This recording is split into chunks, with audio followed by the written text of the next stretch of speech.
heard Biofrost talk about during the spring split that it can really affect the mental of the team if you have a bit of a slitheringly slow start to it all. But as far as the draft coming through, Senna, extreme prioritization that we have seen throughout days. Viego, no one can shake him away. He's here to stay.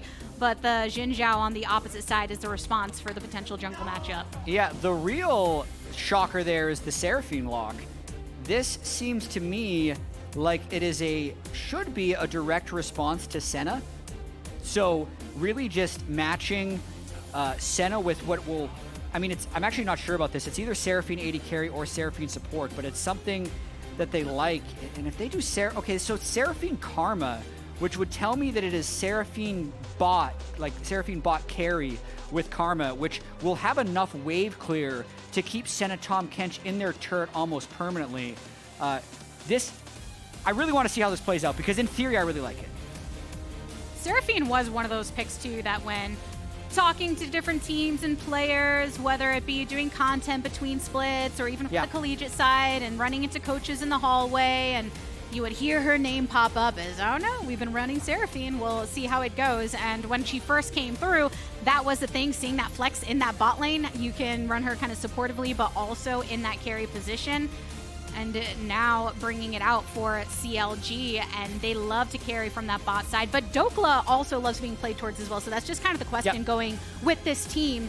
Where does CLG decide to put most of their attention and resources? With this team composition, it actually kind of has to have a top laner who does a lot of damage. So I would expect them to play fairly heavily through top lane. I think for the most part, like the Seraphine Karma's job is just going to be pushing and then showing up to objectives where other people need to do most of the damage. And they have 2 enchanters. So, they're going to save Dhokla's pick to 5.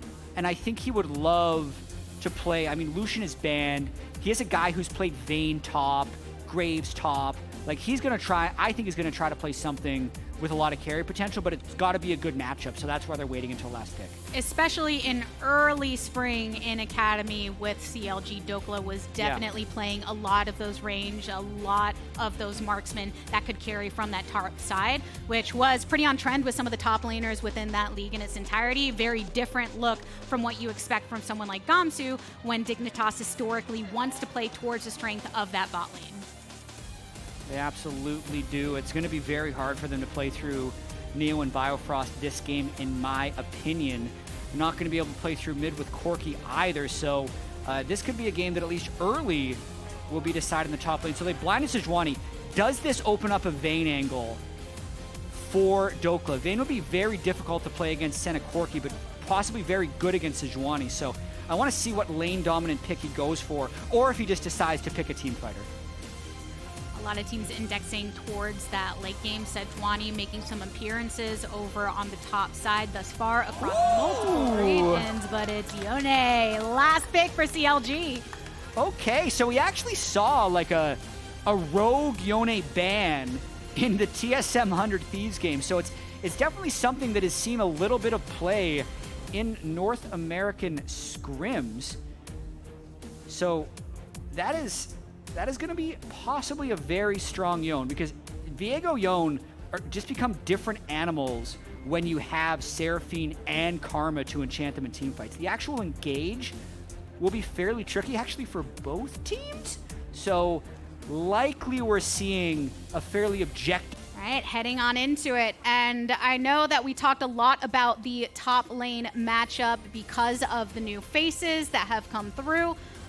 But I do want to see where that action happens on the map, because there's multiple ways that the junglers can decide to pull. But let's go. Crowd getting hyped, coming on into it. I see a lot of the new CLG jerseys filtering in here. Absolutely.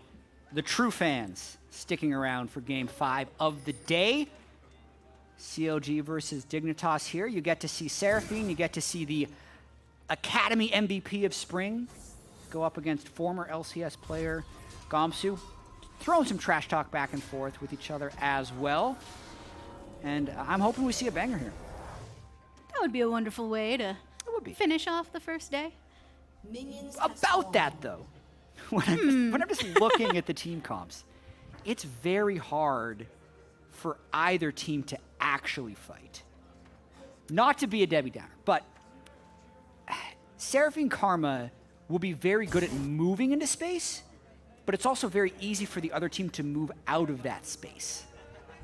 So, like, if a team like really snowballs, they could get like a quick dragon stack and end up winning the game. But if I had to guess, this will be one of the lower kill games of the day. A lot of river running, a lot of seeing. Yeah. No. There we go. There's the new CLG jerseys. Let's get it. Let's get it. Fans from the crowd, they need to buckle in for what could be a slow early game from both of these teams. No major plays to be had across all of the wards, pretty standard. They did get a deeper ward into the blue side jungle in favor of CLG just to get some of that intel on where River is starting. Absolutely. I feel like just because this is in my mind, I want to tell a Seraphine story. From my time on Team Liquid, this was in 2021 spring, and our coach, Albert, Hacks Defender, was pretty much on the Seraphine train from the start of spring, being like, this champion is extremely strong, we should be prioritizing it and playing it all the time. And we try it in scrims here and there, but it never quite stuck. And what got it to stick is, and this is going to be for like the long-time League fans, because at this point it's like a year and a half ago, we watched a Reckless clip on Seraphine when G2 was playing it, and it was Seraphine Sion. And we saw Sion heal for 2,000 in the late game. And what it turned out to be is we didn't actually know how Seraphine's W works. So I think this is actually going to surprise some people as well. So, because when I play Seraphine on ARAM or in SR, people don't realize this. When you read the Seraphine W, it says, Seraphine spurs her nearby allied champions. I need to reselect because it just disappeared. Granting herself move speed, but also when she's shielded, it will calls out to allies, restoring 5.1% missing health to them per nearby ally champion after a 2.5 second delay, as we have to watch this river fight. Oh yeah, and River in the river. Poome flashes away. Luger on the opposite side, targeted by Neo, but goes in for the kill. The Abyssal Dive, Biofrost in range of Luger. Blue's making his way to the party with a Valkyrie. And Palafox all on the outskirts, throws in his soldiers. First blood drawn by Blue here, or Blue going down rather. Luger very, very low in his own HP. Palafox with a double kill for CLG to start and wants to continue through. River, you're in trouble though. Triple kill. Let's go. Okay, I'm not finishing the Seraphine story until the game gets boring again because it seems to be magic. If I start telling a long, convoluted story, we're gonna get action. So you need to keep starting new stories, Jatt. I'm gonna wait. I'm gonna wait to finish the Seraphine story. It was almost done, but like that was crazy. I mean, I need to see it again because I was actually in the middle of the story, so I don't exactly know what happened. But Luger and Poome look to have moved to River. So yeah, they're already here. They have such bot prio. They're starting the crab early for Contractz. So usually you think this is just something you don't contest, but Neo moves over late because River has hid behind them. But like that's just a 3v3 against double Enchanter Viego, and they don't even necessarily have mid prio. So to me, this is just a huge overcommit by Dig. River flies through, can't even get the convert kill onto Seraphine. And it is an absolute disaster because the last thing you want to have happen against a double Enchanter bot lane is give kills to the carries.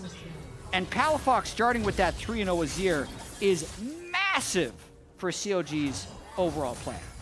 Now, Palafox being able to wrap around there to help in this fight. And yes, the Enchanters a lot of times early, pretty squishy, pretty targetable, and now with some gold into their pocket in this bot lane. 3 assists for Luger here, 2 for Poome.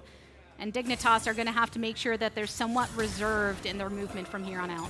Yeah, and you can already see with Lost Chapter being completed early, and a 1100 gold lead for that Azir, they're able to move into the jungle, taking counter jungling Gromp and really extending this one.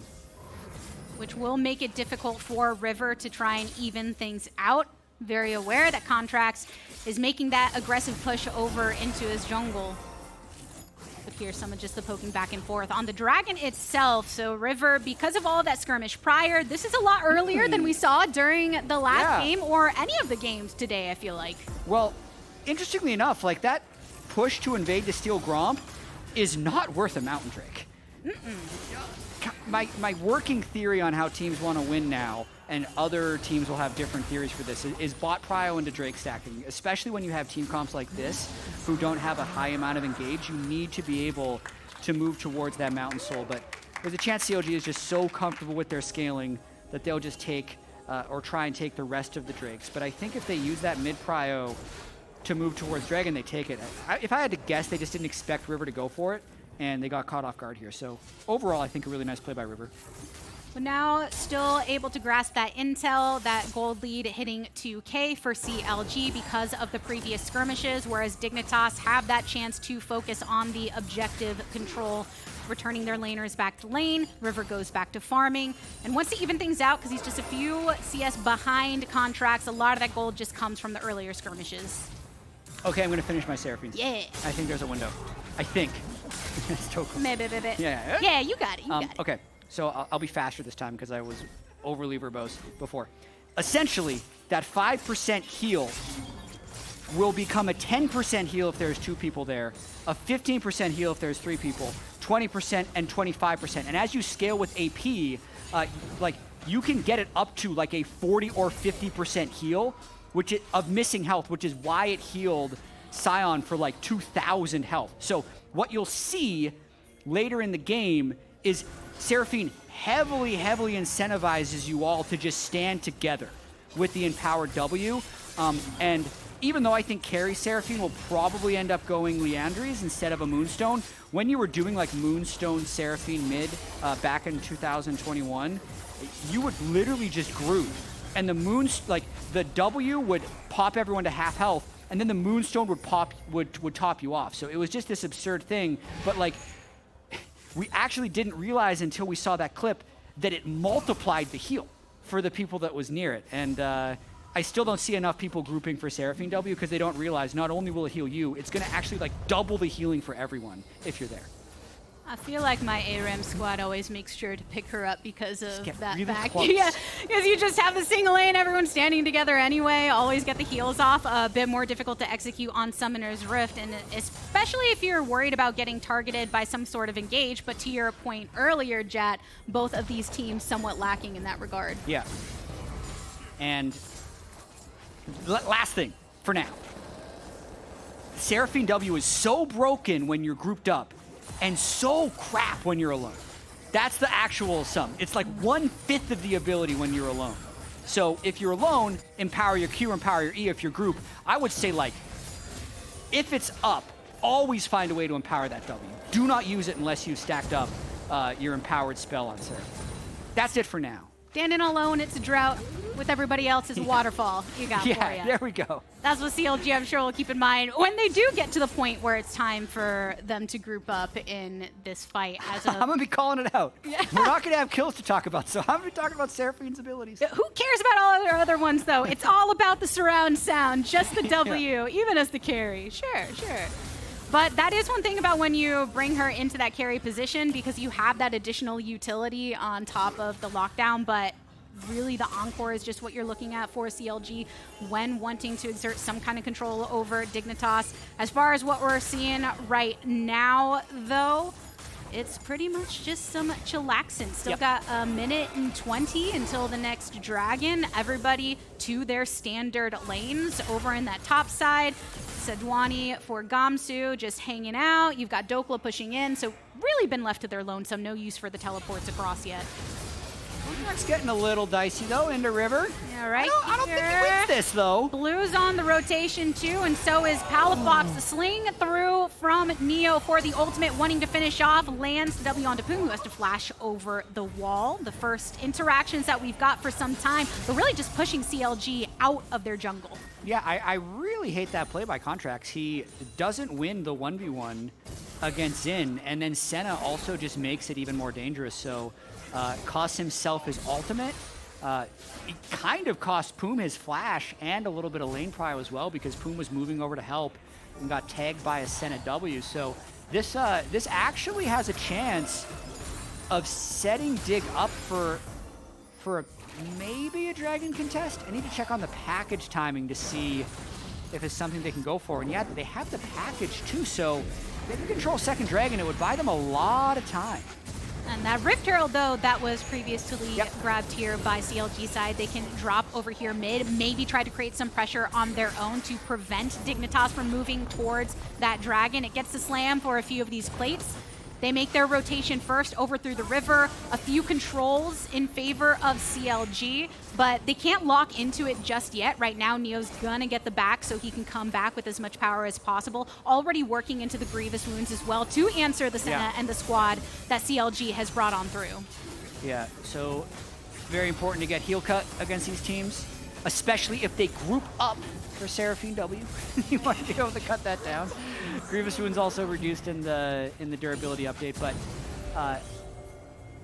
I don't think Dig is panicking yet, because let's cast our minds back into which game was it? It might have been the first game of the day. Yeah, C9 versus EG. Do you remember? I have this on my Twitter. That Corki rocket that did 1,100 damage to Jensen. Yes. Yeah. So that's what Dig is waiting for.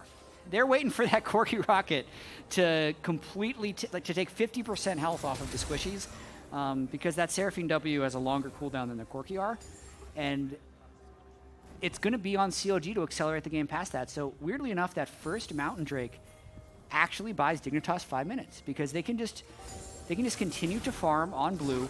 Azir, despite the 3-0 start, has not actually been able to slow down blue's farming, and because they're behind, they can't really do much else but farm.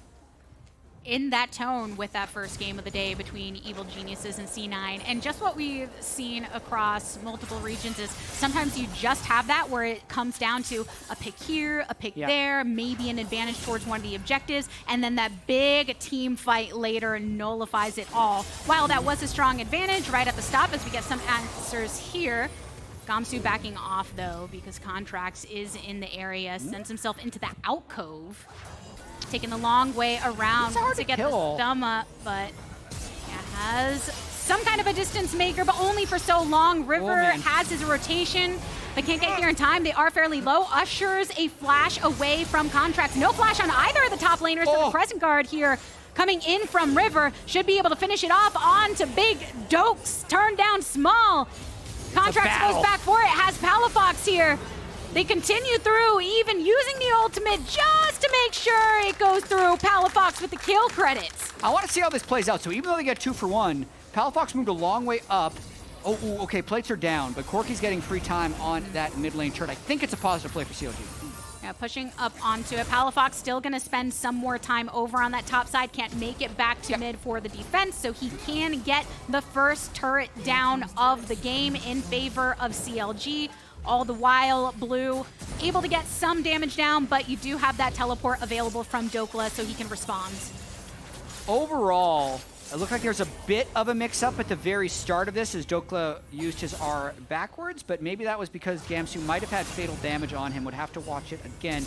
And here, like, it's a Frozen Heart Sejuani against 2 mainly physical damage dealers, but they get the kill and then really just waste as much of River's time as possible. Dhokla just gets his shield back at the end there, which means River has to stick around. Otherwise, he might have had time to clean up 2 before Palafox arrives. But of course, once Palafox is there, Contractz can re-engage, get the 4th kill for Palafox, and then when Palafox takes the first turret, really extends his lead on the map.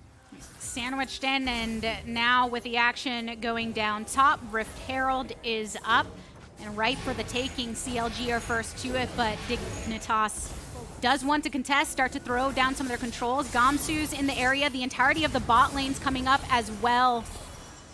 Uh-oh. That was their engage spell.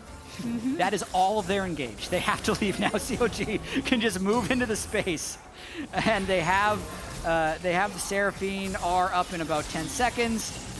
Dig, like, once they lose that, they have no ability to start a fight, so CLG can just take it. But good on them to read that, make sure that they don't continue to follow up. Yep. They lose the engage opportunity and then back off of this Rift Herald. So that's the second one that is acquired from CLG. See if they're able to finish off some more of the turrets because of that. Dhokla back over towards this top side to continue pushing that wave forward. Yeah, just keep farming. At this point, oh, so you get the flash out of Neo. River here with some slams to respond. Anduin becomes lightning onto one, doesn't want to go for it. Contractz using the gates. Herald path laid on down. But Dignitas, they read this, they know they don't have eyes on the enemy jungler, so just back off. And Dragon coming up in 30 seconds. Hextech Soul, in my opinion, the most powerful soul in League of Legends. It's definitely good for a team like CLG. Or if Dig was ahead, like it's a Drake that is going to be playing into both team comps, because it's just like, I think in this game, first to Dragon Soul wins. Herald kind of unnecessary, but we had to get it out anyway. They drop it down. They manage to finish off the turret on their own. And in the end, that is still mid-pressure before this Dragon comes up and does draw some of the attention of Dignitas to finish off that Rift Herald before they can make their rotation through, which means that CLG can take the second Drake for themselves. Getting the Dragon advantage overall, not quite on Soul Point yet, though, because of that early one that was snuck away from Dignitas. I have another story. Story time. Yeah, it's somewhat of a teaching moment for people playing Senna. But the difference in your ability to generate souls on Senna matters so much on your ability to get mid prio. So you kind of benchmark the number of souls that you have throughout the game. Like right now, 57 souls in 18 minutes, not great. I've seen as high as like 80 or 90 by 20, but I'll explain. So what you really want to do on Senna is find windows to follow your jungler in. So if you can push mid lane, say up to here, that allows you to duck into the jungle. And if you have a lot of time, these are okay because there's like 3 camps there that could spawn a soul. You really want to be able to be there when raptors are spawning, because any of those raptors has a chance of dropping the soul. And like the god camp for Senna is actually the Krugs, because think about it. The giant Krug could drop a soul.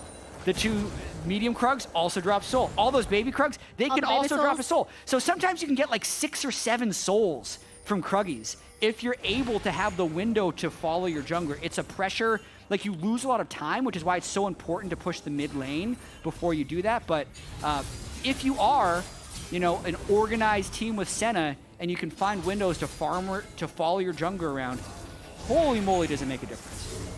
So when I first started with the LCS broadcast was when Senna dropped, and I just remember coming in so many days and you limit testing her. Yeah. So I just forever associate you with every fun fact that Senna has ever brought into public mind. Yeah, I had a few Senna theories that didn't quite pan out, but some that did. They were a lot of fun. They were a lot of fun. I did a lot of like Sona Senna. With double support items as well. This was before they changed the support items, so it was actually a lot more effective before you just like were unable to earn gold once you'd farmed too much. But you could just get totally destroyed in lane, and since it was solo queue and everyone wants to be a carry, you just support the carries. It's actually, weirdly enough, like the output of a Senna Sona would be similar to the output of like a Seraphine Karma. It's just this like incredibly powerful enchanter mob that can make the rest of the team strong. It's really bad when the other team can split you up, but really good when you have to group, which the more I talk about, means CLG should just win this game, because like, Yone would be the split push threat, but like Dignitas is the team that wants to group and team fight, but they're grouping against double enchanter. So if the double enchanter is actually strong, and the Corki missiles don't actually chunk them so much, it just like really limits the ways in which Dig can win the game. Not to say that it can't happen, because like League of Legends is so unique. I've never seen these 5 champions against these 5 champions, but that's my theory. Now we get some action. Knock up onto Contractz, backs away. River had to use the pressing guard here. And the team's on the retreat, but Palafox had the angle and goes for it. Contractz with the kill credit onto Neo. The lockdown and the root to follow up from Biofrost, who had to eat River as well to throw him into safety. So CLG, they take down the ADC and they move over here towards the Baron. Huge. They only get one kill, but they've taken so much health off of Dignitas. And when they start this Baron, they don't really lose that much health. Because of all the output that Seraphine has. It does mean it's technically stealable, but goodbye, River. Yeah, they're already burning it down here. Dignitas, they won to contest, but CLG, they're back on it. Blue's rockets are pretty good, though. Goes in with the special delivery. But oh my goodness, Gamsu, you're just going to be retreating from a Baron empowered squad. CLG, they win the fight. They take the Baron. They move the pressure elsewhere. That couldn't have gone much better for CLG. Getting a couple picks right at the 20-minute mark, immediately being able to turn to Baron, and just being grouped, right? And forcing Dignitas into a spot where they have to run into Seraphine, Karma, and now a 6-kill Azir, who is very accelerated in this one. That's a big, big chicken that Dignitas wants to fry. He can full buy a death cap if he wants to. He's got 3,600 gold. Okay, watching this one more time, they've already killed Senna, so it is a bit of a fool's errand by Dig to try and contest this, but like, they tried because Blue was going to be teleporting in with package. They can't really engage in a sync fashion, but like you see, even with burning everything, very difficult to cut through the shields and heals of Seraphine Karma. And there's that full buy death cap. Palafox pretty strong. There it is. Did you like Luger standing in the middle of them, in the middle of the group? Yep. Getting the W? It was good. I approve. Good. I approve. Good W smash. W healing good. Like it. 3 Drakes good. Good stage. Yeah. Even if they don't do anything with this Baron, they just, in 5 minutes, 27:30, go to the next Drake, group up, and there's nothing Dignitas can do. 3 turrets in favor of CLG. They've gotten all of the outers. They've got the Baron buff. Starting to push this pressure towards mid. Dhokla on the bot side does have teleport available. But Dignitas, it's so difficult for them to get these defenses going when you have the range and you have that poke of CLG that don't even need to necessarily get a full fight. They just want to push them off. Yep. And Dig just can't fight. Like, they can land a Sejuani ultimate, but it's so telegraphed and it gives so much time for CLG to just spam their shields with their double enchanter comp. Yeah, there's a little bit of heal cut. There's no shield cut on Dignitas' items, so CLG's really happy. And I mean, it's a big win for them, as we talked about before. In Spring Split, Dignitas beat CLG twice. It was actually the difference between who finishes 6th versus who finishes 8th was the 2 wins that Dignitas had against CLG. So putting Dhokla in, but also I think just this team comp has been so good for CLG as they look to get their first win of the split. They seem to be feeling fairly confident in it with all eyes on this bot turret. The ultimate from Neo slashing across gets a root onto 2, but there's so much distance between Dignitas and CLG. What are you really going to do about it once it's already finished? And CLG, they're feeling pretty good right now. Yeah, and you can see the Empowered spell is up for Seraphine right there. If he wants to, he can just press the Empowered W if Dignitas ever tries to do something. There it is, and they get the turret and move away. Sing away, and with your notes, and go to the wayside. I mean, Dignitas, not much that they could do of that onslaught, and CLG, though, yeah, Gamsu's going for it, wants to position himself in front as the tanky guy, as the one with all of the protective and durability. Contractz marked fairly low. Palafox goes with the Emperor's Goodbye to send River away. So even though there is a decent amount of poke, and Dhokla coming on through with a swing and the slingshot, Dignitas can't finish anybody off. Yeah, a little weird there, actually. CLG did not all stand together, which makes their comp a little bit less effective. Bad CLG. Yeah, but it won't matter at the end of the day. They're 9,000 gold up, 3 dragons, inhibitor down, likely going to wait for the Hextech Soul, and then probably a Baron, and then likely trying to walk it down. The fear would be, though, that the Corki gets a little too strong, since even though their champions are very far ahead, they don't have a huge amount of magic resist, and Corki can get ridiculous at like 15,000 gold. But luckily for CLG, they're 9,000 gold ahead. And Corki has 10k gold, Palafox has 13,500, and Neo is all alone.